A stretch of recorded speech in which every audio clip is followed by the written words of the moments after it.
Welcome back ناظرین، آپ programme دیکھ رہے ہیں پراپرٹی گائیڈ. بریک سے پہلے بات ہو رہی تھی، میں اس وقت موجود ہوں association of builders and developers Karachi office میں، اور بات ہو رہی تھی جو چیلنجز درپیش ہیں بلڈرز کو، ڈیولپرز کو، کس طرح سے حل نکلے گا، پالیسیز کے حوالے سے بات ہو رہی تھی، وہیں سے کنٹینیو کرتے ہیں. تو بخشی صاحب، اب غالباً جو آپ کا آباد ہاؤس ہے جی، میں آپ کو دکھاتا ہوں. ایک بات میں اور ایڈ کرنا چاہوں گا آپ کی بات پہ.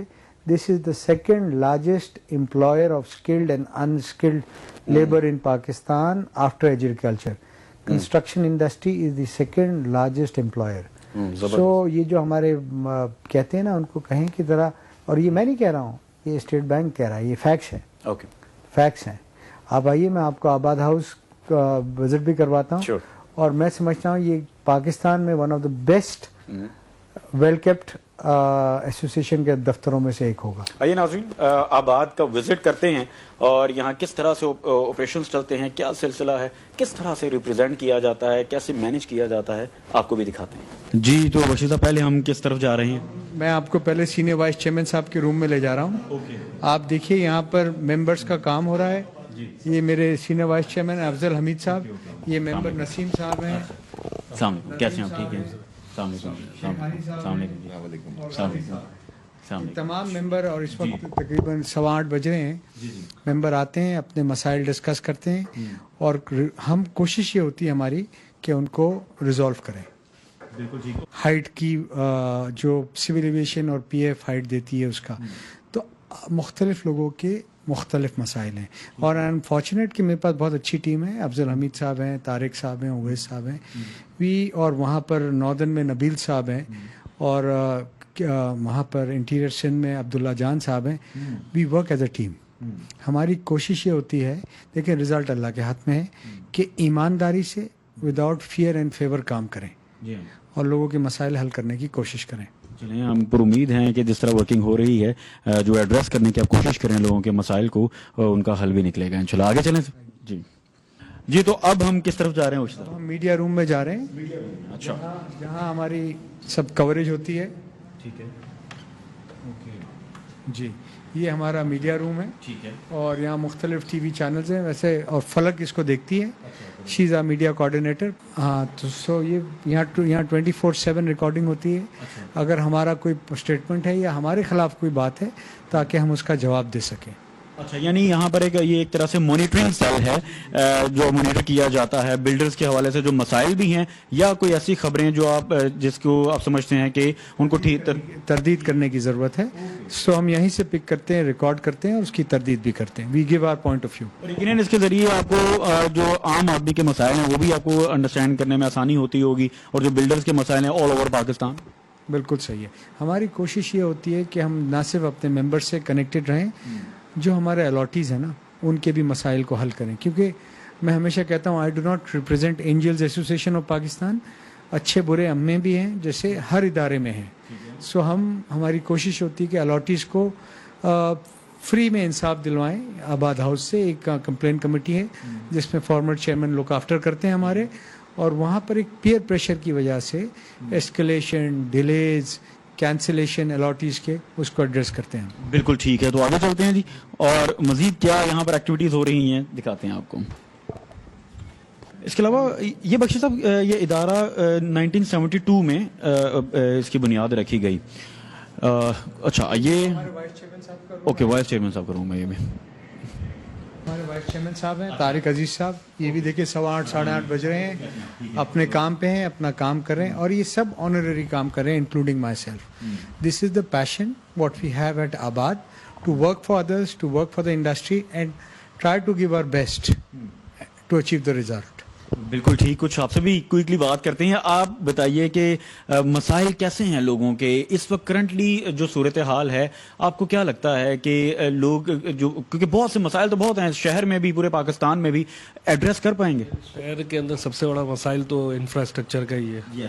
جو انفراسٹرکچر جو ابھی حالات ہیں، جس وجہ سے بہت پریشانی ہے لوگوں کو، کہ کہیں آنا جانا بڑی پریشانی ہو جاتی ہے اس پہ. اور ہم کیا بتائیں آپ کو، کہ باقی تو ہمارے چیئرمین نے بھی آپ کو بہت کچھ بتایا ہوگا.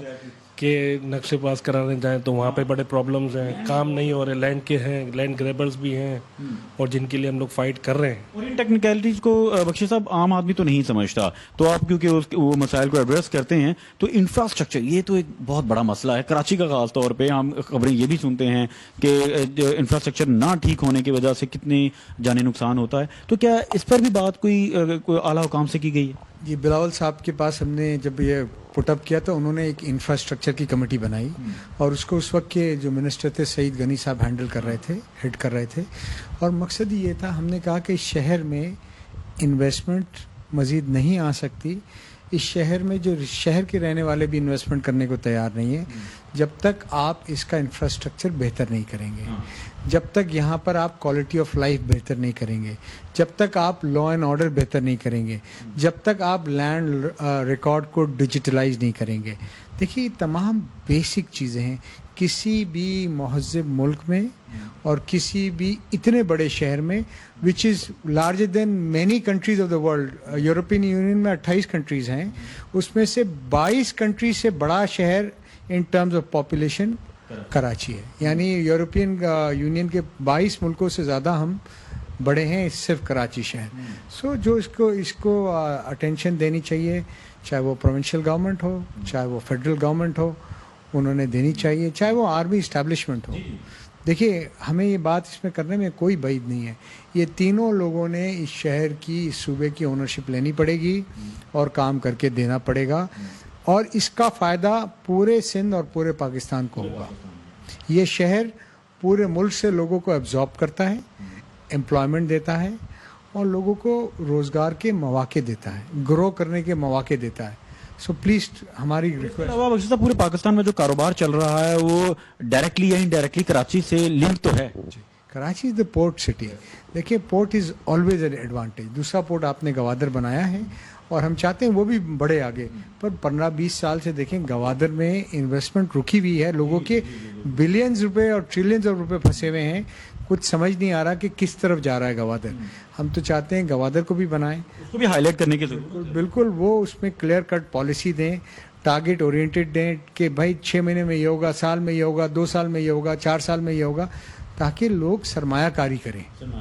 بالکل بہت اہم ہے ناظرین اس وقت, اور خاص طور پر ہم جس موڑ پر کھڑے ہوئے ہیں ملک میں سرمایہ کاری کی بہت ضرورت ہے. اس کے لیے یہ پالیسیز جو ہیں, اور جس طرح بخشی صاحب نے بھی فرمایا کہ سب کو اکٹھے ہو کے متحد ہو کے کام کرنا ہوگا. ہم آگے چلتے ہیں, مزید یہاں پر کیا ایکٹیویٹیز ہوتی ہیں وہ بھی آپ کو دکھاتے ہیں. اچھا بخشی صاحب, یہ ادارہ 1972 میں بنا, تو اس کے بعد سے کس طرح سے یہ سلسلہ چلتا گیا؟ یہی بلڈنگ یہاں سے آغاز ہوتا ہے کراچی سے؟ جی, پہلے یہاں ایک صدر میں آفس تھا, ایک چھوٹا سا آفس تھا.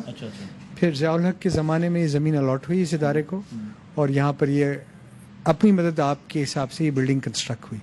پھر جس طرح سال گزرتے گئے ہم نے ایکسپینشن کیا. ابھی میں آپ کو اپنا ہال دکھاؤں گا مین, اس میں کم از کم ہم 500 لوگوں کی دعوت کر سکتے ہیں, and it is not less than any 5 star hotel. اور یہ بلڈنگ کس سال میں بنی؟ یہ میرے خیال میں 80s میں بنی ہے. 80s میں بنی ہے, پھر بنتی رہی ہے. یہ دیکھیے ہمارے پاس جی یہاں باقاعدہ بعض جماعت نماز ہوتی ہے, یہاں پر امام صاحب ہیں, اور جب بھی ہماری میٹنگ کے درمیان نماز کا وقفہ یا وقت آ جاتا ہے تو ہم سب آ کے یہاں نماز پڑھتے ہیں. یہ باقاعدہ انتظام ہے یہاں پر. باقاعدہ یہاں پر اس آفس کو جب ڈیزائن کیا گیا تو یہ مسجد کی اسپیس سیپریٹلی پلان میں تھی؟ جی بالکل ایسے ہی. آئیے پھر آگے چلتے ہیں, اور جو ہال ابھی بخشی صاحب نے بتایا ہے اس کو بھی وزٹ کرتے ہیں, وہاں پر کس طرح سے ایکٹیویٹیز ہوتی ہیں وہ بھی آپ کو دکھاتے ہیں. اچھا, یہ تو بڑا زبردست ایک انوائرمنٹ یہاں بنایا ہوا ہے بخشی صاحب. یہ تو مارننگ کے ٹائم واک ہو سکتی ہے, مارننگ کے ٹائم بلکہ جاگنگ کریں, شام کے ٹائم واک کریں, یہ پورا ماحول ایک بنایا ہے. دیکھیں یہ اتنا اچھا لان مینٹینڈ ہے یہاں, اور اس کا کریڈٹ جاتا ہے ہمارے ایک بہت سینئر ممبر ہیں شاہد خیری صاحب. اچھا, وہ اس کا ایسا خیال رکھتے ہیں جیسے کوئی اپنے بچوں کا رکھتا ہے. یقین مانے اتنا اچھا تو میرے گھر کا بھی لان مینٹینڈ نہیں ہے. سو اور کئی 10-15-20-25 سال سے وہی اس کو لک آفٹر کر رہے ہیں. سو یہ آپ لان دیکھیے پراپرلی ٹرمڈ ہے, درخت لگے ہوئے ہیں, اس کی بیوٹیفیکیشن کا پراپر خیال رکھا گیا. جی مالی ہیں ہمارے پاس, اس میں کھاد ڈلتی ہے, اس میں ٹائملی پودے چینج ہوتے ہیں, سیزنل. یہاں پر آؤٹ ڈور میٹنگز بھی ہوتی ہوں گی؟ جی بالکل ہوتی ہیں. ہمارے فاروق نسیم آئے تھے فیڈرل منسٹر صاحب, ان کی میٹنگ ہم نے یہاں کی تھی. اسی طرح ابھی گورنر صاحب آئے تھے فلیگ ہوسٹنگ سیریمنی میں سندھ کے, ان کی بھی ہم نے فلیگ ہوسٹنگ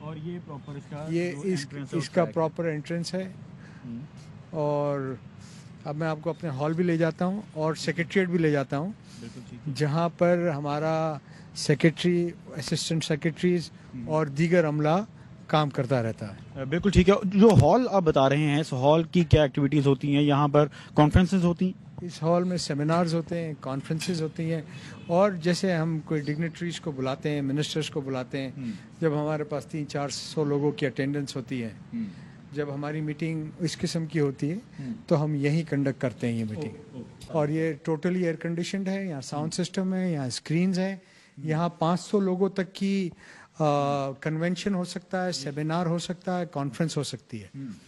اور جو یہاں پر میں دیکھ رہا ہوں کہ یہ تو پورا ایک آڈیٹوریم ہے, تو یہ جتنی آپ کی میٹنگز ہوتی ہیں وہ یہیں پر ہوتی ہیں؟ جی, ہم کوئی میٹنگ اپنی 5 اسٹار ہوٹل میں نہیں کرتے ہیں, ہم یہیں کرتے ہیں. تمام ministers, chief ministers, governors, dignitary یہیں آتے ہیں. اور اتنا ہی بڑا اوپر ہال رکھا ہے جہاں پر ہم ڈنر, لنچ وغیرہ سرو کرتے ہیں. بالکل ٹھیک. جی دیکھیے, یہ تمام یہاں اسکرینز لگی ہوئی ہیں. اگر شبیر صاحب یہ نیچے کر سکیں, پروجیکٹر لگا ہوا ہے, یہ ہمارے ڈائز بنا ہوا ہے بیٹھنے کے لیے. یہاں پر مہمان گرامی کو ہم بٹھاتے ہیں یہیں پر تمام, اور یہاں ممبرز بیٹھے ہوتے ہیں, press, media, electronic, digital conferences بھی یہیں ہوتی ہے. سو یہ ایسا ماحول ہے کہ ہمیں کسی 5 اسٹار ہوٹل میں جانے کی ضرورت نہیں ہے. بالکل ٹھیک ہے. اور یہ بڑا زبردست ایک اقدام ہے کہ اس ادارے کے اندر ہی اس طرح کی پلاننگز کی گئی ہیں اور اس طرح کی سہولیات ہیں کہ آپ کا ایکسپینس بھی آپ کا یقیناً اس سے بہت سیو ہوتا ہوگا. اور دیکھیں, میں نے آپ کو بتایا کہ ہم اس کو گرین بلڈنگ بنانے جا رہے ہیں, یعنی نیکسٹ 2-3 مہینے میں بجلی ہم نہیں استعمال کریں گے, سارا سولر پہ آ جائے گا. اور اس آفس کو پیپر لیس بنانا جا رہے ہیں, ڈیجیٹلائز کر دیں گے. جی سب کیونکہ جب ہم گورنمنٹ سے کہتے ہیں کہ ڈیجیٹلائز کریں تو پہلے تو ہمیں اپنے آپ کو کرنا پڑے گا. تو انشاءاللہ تعالیٰ آپ نیکسٹ جب وزٹ کریں گے تو ہم سب ٹیبلٹ پہ کام کر رہے ہوں گے اور یہاں پیپر نہیں ملے گا آپ کو. چلیں انشاءاللہ نیکسٹ جب وزٹ کریں گے تو ضرور اس چیز کو بھی وٹنس کریں گے کہ پیپر لیس یہاں پر ورکنگ ہو. اور یہ دیگر جو ادارے ہیں ناظرین, وہاں پر بھی بڑا اہم ہے کہ ڈیجیٹلائز کیا جائے. دور بدل چکا ہے, اب تو اے آئی کا دور آ چکا ہے سر, اور ہمیں اس چیز کو سمجھنا پڑے گا اور اپنی یوتھ کو خاص طور پر سمجھانا ہوگا. بالکل آپ کی بات صحیح ہے. اور دیکھیں, اس سے بہت فرق ہوگا. جو ڈاکیومنٹس مسنگ ہوتے ہیں, کبھی فائل کسی چیز سے خراب ہو جاتی ہے, وہ سیف گارڈ سارا ریکارڈ اب ہمارے پاس سافٹ کاپیز میں ہے. یہ 1972 سے, یہ جب ہمارا پچھلے سال ٹینیور شروع ہوا ہم نے یہ ایکسرسائز شروع کی. اب میرے خیال میں یہ مکمل ہو چکا ہے. اب we are heading for a paperless office. زبردست. یہ ہال ہم اچھے کاموں کے لیے فری آف کاسٹ بھی دیتے ہیں. ابھی آباد گورنمنٹ آف پاکستان سے مل کے ان کا ایک پروجیکٹ ہے نیپٹیک کا, اس میں 500 بچوں کو اسکل ٹریننگ کرا رہا ہے.